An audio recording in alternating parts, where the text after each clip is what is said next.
Example 5. A metallic element, M, we don't know what it is, but some solid metal, is investigated by reacting it with HCl, aqueous. A student conducts an experiment by combining this unknown metal and HCl, which react according to the following equation. M plus 2HCl produces MCl2 plus H2 gas. The diagram shows a gas collecting tube filled completely with distilled water. A sample of M metal reacts with the HCl, and then the H2 gas produced is collected in the gas collecting tube over here on the right. So we can measure the volume of the gas collected here in this tube. In part A, we're told the enlarged view of the gas collecting tube at the end of the experiment is shown in the diagram. So we've zoomed in here so that we can see how much gas is collected. What should the student record as the volume in milliliters of H2 gas collected?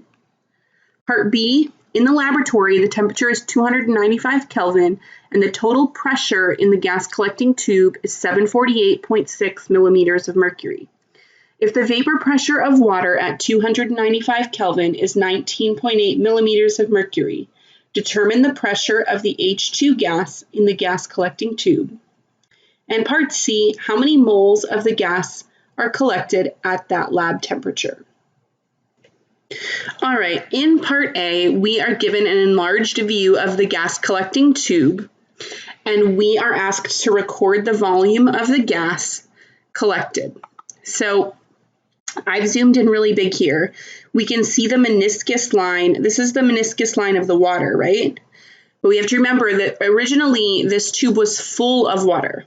So it was originally filled up and the water gets pushed out, okay? So we pushed out more than 34 milliliters, but less than 35. So we're gonna measure to the bottom of this meniscus here. So this is 34. See the big hash line right here is 34.5.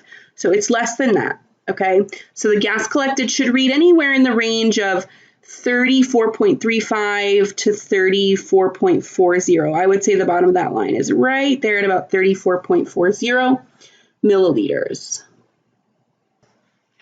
Okay, in part B, we're told that in the lab, the temperature is 295 Kelvin. So I've measured that as a given. We're also told that the total pressure in the gas collecting tube, which remember is water and hydrogen gas, right? The total pressure there is 248.6 millimeters of mercury, and the vapor pressure of the water at that 295 Kelvin is 19.8 millimeters of mercury. So what is the pressure of the hydrogen gas in the water? The hydrogen gas in the gas collecting tube that also includes the water. So the pressure of the hydrogen gas is just the total pressure minus the pressure of the water vapor. Okay, so the total pressure is water plus hydrogen, which means hydrogen is just total minus the water vapor pressure. So we get 728.8 millimeters of mercury. Now in part C, how many moles of the gas is collected at that lab temperature? So now that we know the pressure, we can find moles using the ideal gas law, PV over RT, where P is pressure. Now, I did a little conversion here because this is millimeters of mercury, and look at my value of R, it's liters times atmospheres per mole Kelvin, so I need to convert my pressure to atmospheres. So we have to remember that 1 atmosphere is 760 millimeters of mercury. So I did a little conversion here, 728.8 divided by 760 to get my pressure in atmospheres times my volume, okay, 0.0344 liters.